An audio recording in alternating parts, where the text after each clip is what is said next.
চৰকাৰী শৌচালয়ৰ কাৰণে অনলাইনত এপ্লিকেশ্যন আৰম্ভ হৈ গ'ল। যিসকলে এতিয়ালৈকে চৰকাৰী শৌচালয় লাভ কৰা নাই সেইসকলে আজি আপোনালোকে আপোনাৰ যদি মোবাইলৰ পৰা অনলাইনত এপ্লিকেশ্যন কৰক। কেনেকৈ আপোনালোকে শৌচালয়ৰ কাৰণে এপ্লিকেশ্যন কৰিব আৰু এপ্লিকেশ্যন কৰিবলৈ হ'লে আপোনালোকে কি ডকুমেণ্টৰ প্ৰয়োজন হ'ব আৰু কোনটো অফিচত হয়। খালি কিন্তু আপোনালোকে অনলাইনত এপ্লিকেশ্যন কৰিলে নহ'ব। এপ্লাই কৰাৰ পিছত কিন্তু আপোনালোকৰ নামটো বা আপোনাৰ নামটো ভেৰিফাই কৰিব লাগিব। যদি আপোনালোকে আপোনাৰ নামটো ভেৰিফিকেশ্যন নকৰে তেনেহ'লে কিন্তু আপোনালোকে তুৰন্তে পইচাটো লাভ নকৰিব। এতিয়া আপোনালোকে কেনেকৈ ভেৰিফিকেশ্যন কৰিব, কেনেকৈ এপ্লিকেশ্যন কৰিব চাই লওক। এতিয়া আপোনালোকে ফাৰ্ষ্ট এইটো অপশ্যনত আহিব লাগিব SBM।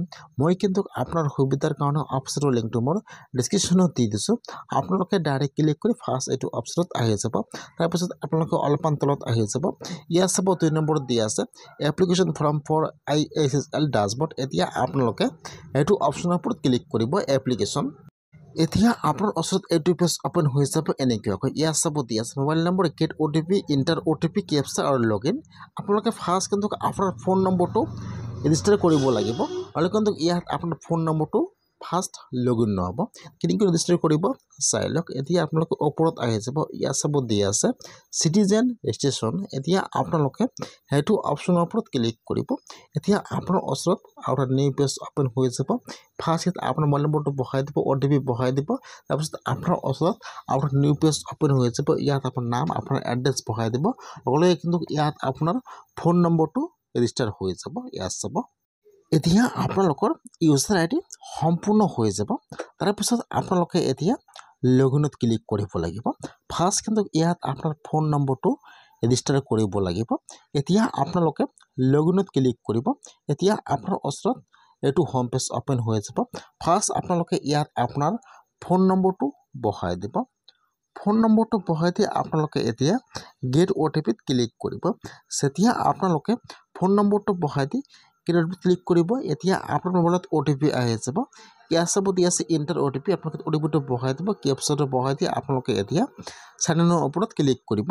যেতিয়া আপোনালোকে চাইনত ক্লিক কৰিব, এতিয়া কিন্তু আপোনাৰ ওচৰত ফাৰ্ষ্ট হোম পেজটো অপেন হৈ যাব এনেকুৱাকৈ। ফাৰ্ষ্ট ইয়াত আপোনাৰ নাম, ইয়াত আপোনাৰ ID ডিটেইলছটো অপেন হৈ যাব এনেকুৱাকৈ।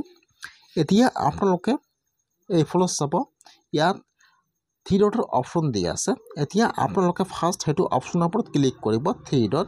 এতিয়া আপোনাৰ ওচৰত দুটা অপশ্যন আহি যাব, new application and view application. এতিয়া আপোনালোকে নিউ এপ্লিকেশ্যনৰ ওপৰত ক্লিক কৰিব। New application. এতিয়া কিন্তু আপোনাৰ ওচৰত এপ্লিকেশ্যন ফৰ্মটো ইয়াত অপেন হৈ যাব এনেকুৱাকৈ। ইয়াত চাব ফাৰ্ষ্ট ইয়াত আপোনাৰ ফুল এড্ৰেছটো বহাই দিব লাগিব। ইয়াত অলৰেডি ষ্টেট নাম আছাম আহি যাব। তাৰপিছত ইয়াত যিটো আপোনাৰ ডিষ্ট্ৰিক্টৰ নাম আছে চিলেক্ট কৰি লৈ ল'ব। তাৰপিছত আপোনালোকে ইয়াত আপোনাৰ ব্লকৰ নামটো চিলেক্ট কৰি লৈ ল'ব। তাৰপিছত ইয়াত আপোনাৰ যিটো পঞ্চায়ত নাম চিলেক্ট কৰি লৈ ল'ব।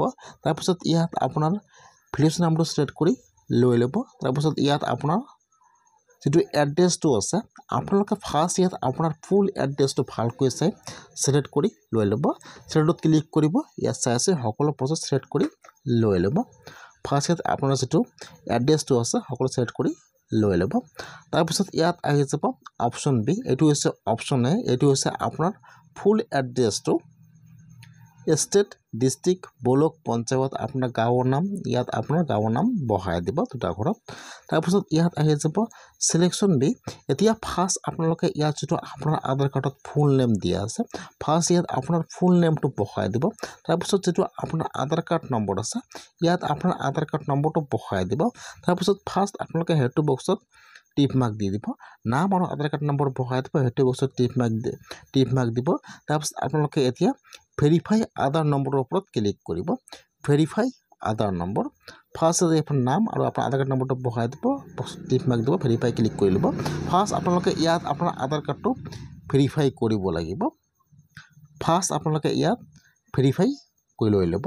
তাৰপিছত ইয়াত আহি যাব আপোনাৰ গাৰ্জিয়ান নাম।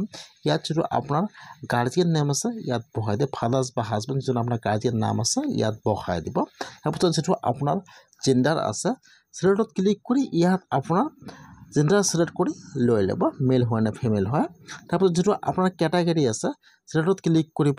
ইয়াত আহি যাব APL এণ্ড BPL। আপোনালোকে ইয়াৰ পৰা BPL চিলেক্ট কৰি লৈ ল'ব BPL। তাৰপিছত ইয়াত আহি যাব আপোনাৰ কেটাগৰী, চিলেক্টত ক্লিক কৰিব।